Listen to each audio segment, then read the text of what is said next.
आप लोगों को जैसा कि पता होगा यहाँ पर कि अभी एसएससी का नोटिस आया और इस नोटिस में एसएससी ने बहुत ही शानदार तरीके से एमटीएस के बारे में सभी चीज़ों को उन्होंने क्लियर अप किया। हालांकि इससे बहुत बड़ा हरकंप मच गया बच्चों के बीच में यहाँ पर कि अब क्या होगा कैसे होगा। ठीक है, काफ़ी सारे मैंने यहाँ पर जो है अलग अलग लोगों के विचारों को सुना मैंने। ठीक है, और जानने की कोशिश की। कुछ इस बात से खुश हैं कि मैथ्स और रीजनिंग का वेटेज कम कर दिया गया है। ठीक है, तो उनको अपना ज़्यादा ही मतलब थोड़ा सा चस्का लग रहा है और पता नहीं यार टीचर होकर क्या क्या बोलते हैं कि कम वेटेज किसी को देने की जरूरत है, कम भाव दिया करो। मतलब समझ में नहीं आता है कि इतना उम्र होने के बावजूद, इतनी शिक्षा और इतना नॉलेज होने के बावजूद कोई कैसे इतने बड़े प्लेटफॉर्म पे ये सब फर्जी बातें बोल सकता है। समझ में नहीं आता। और वो भी एमटीएस के पेपर में अगर क्वालिफाइंग आ गया तो इसका मतलब टीचर्स को वैल्यू देना कम कर दीजिए। हद ही हो गई मतलब तो यार यहाँ पे क्या ही बोलूँ मैं। ठीक है, तो छोड़िए, खैर हटाइए, हमें अपने मुद्दे पर बात करनी है। हम उस मुद्दे पर बात करते हैं अपना कि हमारा जो मुद्दा है वो क्या है। ठीक है, ये जो एमटीएस का आपका आया है वैकेंसी, ठीक है, तो इस एमटीएस में कुल मिलाकर 11,000 प्लस वैकेंसी आपकी होने वाली है। इसके पहले कभी इतनी वैकेंसी आती नहीं थी। मैं शुरू से आपको कहता हूँ कि देखिए 2019 में चुनाव और उसके बाद 2024 में चुनाव है।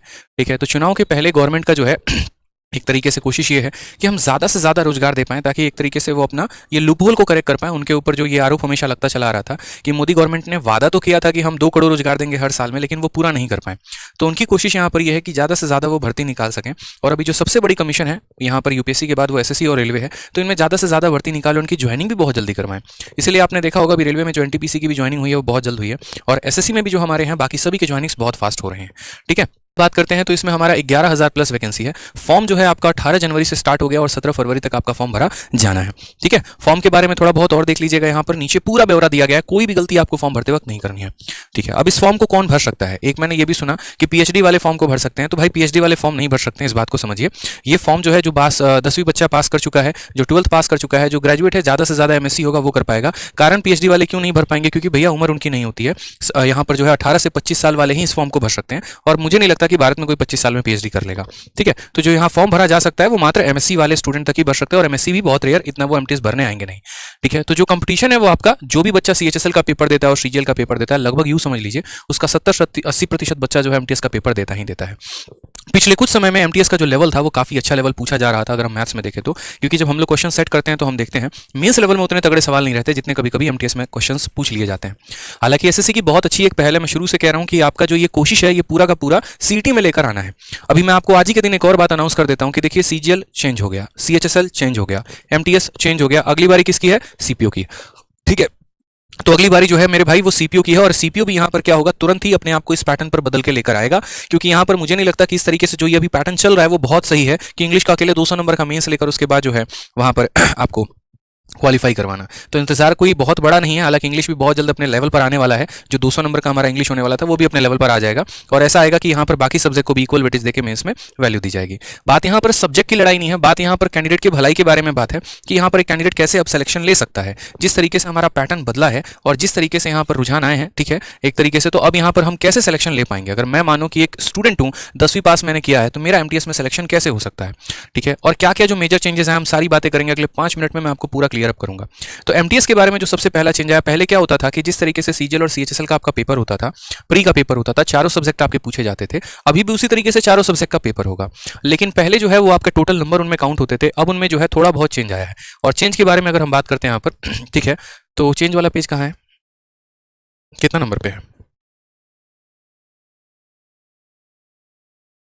ये रहा आपका चेंज वाला। ठीक है, तो चेंज वाले में आपका ये हो गया है कि जैसे अब 2 सेशन होने वाले हैं, एक सेशन 1 होगा और एक सेशन 2 होगा। सेशन 1 में अगर हम बात करते हैं तो हमारा मैथ्स और रीजनिंग का पेपर होगा, जिसमें 20-20 सवाल पूछे जाएंगे, और हर सवाल का जो नंबर रहेगा वो 3 नंबर का पेपर रहेगा। 45 मिनट का ये पेपर होगा। अगर आपको पता होगा तो सीएचएसएल और सीजीएल में ये पैटर्न ऐसा है कि इनके 30-30 सवाल पूछे जाने हैं 1 घंटे के अंदर में। ठीक है, अब यहाँ पर बात करते हैं सीजीएल के मेंस में और आपके सीएचएसएल में। अब यहाँ पर बात करेंगे तो जैसे जनरल अवेयरनेस हो गया और इंग्लिश लैंग्वेज हो गया, इनके 25-25 क्वेश्चन पूछे जाएंगे। वहीं सीजीएल मेंस में इसके 45 और इसके 25 क्वेश्चन है। ठीक है, और ये हमारा टाइमिंग कितने का रहने वाला है, तो 45 मिनट का ये हमारा टाइमिंग रहने वाला है। जो पेपर 1 है वो क्वालिफाइंग है, यानी इनके नंबर नहीं जुड़ेंगे और साथ में इनमें नेगेटिव मार्किंग भी नहीं होगी। तो यानी पूरे के पूरे आप यहाँ 40 सवाल अटेम्प्ट करके आ सकते हैं बिना किसी डर के, बिना किसी हिचक के। ठीक है, और बात करते हैं जनरल अवेयरनेस और कॉम्प्रीहेंशन के बारे में, इंग्लिश के बारे में, तो भाई अब इन्हीं के आधार पर मेरिट डिसाइड होने वाली है। ऐसा क्यों किया गया है, इसका कारण एक और भी है। असल में क्या होता है कि मैथ और रीजनिंग जो होता है वो हाईली स्कोरिंग सब्जेक्ट होता है। लगभग हर बच्चे का उसमें स्कोर जो आता है वो बराबर से आता है, थोड़ा बहुत ज्यादा रहता है, इनमें कोई बहुत बड़ा डिफरेंस नहीं आता है। पहले भी जो कट ऑफ डिसाइड होती थी लगभग यूं समझ लीजिए कि इन 2 पेपर के आधार पर होता था, जिसमें जीएस सबसे बड़ा किंग मेकर होता था। मैं शुरू से कहते आया हूं कि जीएस किंग मेकर था, जीएस किंग मेकर है और जीएस किंग मेकर रहेगा। इसको कोई नहीं बदल सकता है। और अभी भी जो वैल्यू है इनकी इन दो सब्जेक्ट में आ गया है कि यहाँ पर इन दो सब्जेक्ट के आधार पर कट डिसाइड होगा। हालांकि इंग्लिश में एक और जो है वो नुकसान हुआ, वो ये हुआ कि आपका डिस्क्रिप्टिव को हटा दिया गया कंप्लीट तरीके से, जो वैल्यू दी जा रही थी डिस्क्रिप्टिव को वो खत्म कर दी गई है। ठीक है, और ये एक बहुत अच्छी पहल है, क्योंकि पहले क्या होता था कि आपके डिस्क्रिप्टिव के आने के पहले इंटरव्यू होता था। इंटरव्यू में भी यही पक्षपात थोड़ा सा रहता था, यहाँ पर कोई कैंडिडेट पढ़ने में बहुत अच्छा है लेकिन वो इंटरव्यू में परफॉर्म सही तरीके से नहीं कर पा रहा है, तो उसका पूरा करियर खत्म हो जाता था वहीं पे। और मुझे नहीं लगता कि ग्रुप बी और ग्रुप सी जैसे पोस्ट में इंटरव्यू की आवश्यकता है। तो मोदी गवर्नमेंट के आने के बाद ये एक बहुत अच्छा पहल हुआ कि उन्होंने इंटरव्यू को ग्रुप बी और ग्रुप सी पोस्ट से खत्म कर दिया। उसके बाद डिस्क्रिप्टिव आया। डिस्क्रिप्टिव में भी कुछ ऐसा था कि एग्जामिनर के मूड के ऊपर डिपेंड था। अगर पत्नी से लड़ाई नहीं हुई तो आपके अच्छे नंबर आएंगे, लेकिन अगर बीवी बच्चों से लड़ाई होकर आया भाई तो सारी खुन्नस आपके पेपर पे ही निकालेगा, चाहे आपने कितना भी अच्छा क्यों नहीं लिखा है। तो वो खत्म करने का एक बहुत अच्छा पहल था एसएससी का, और बहुत अच्छा किया उन्होंने उसे खत्म करके। अब ये आपके दो सब्जेक्ट रह गए हैं जिसके आधार पर ये जो होगा आपका मेरिट डिसाइड होगा। इसमें एक और बात को ध्यान देना है, तो मतलब यहाँ पर ये फालतू के सब्जेक्ट दिए गए हैं क्या? अगर इन्हीं दो पर आधारित होगा मेरिट, तो नहीं है, ये क्वालिफाइंग है। अगर आप इसे क्वालिफाई नहीं करेंगे तो आप तो पहले ही छट गए भाई।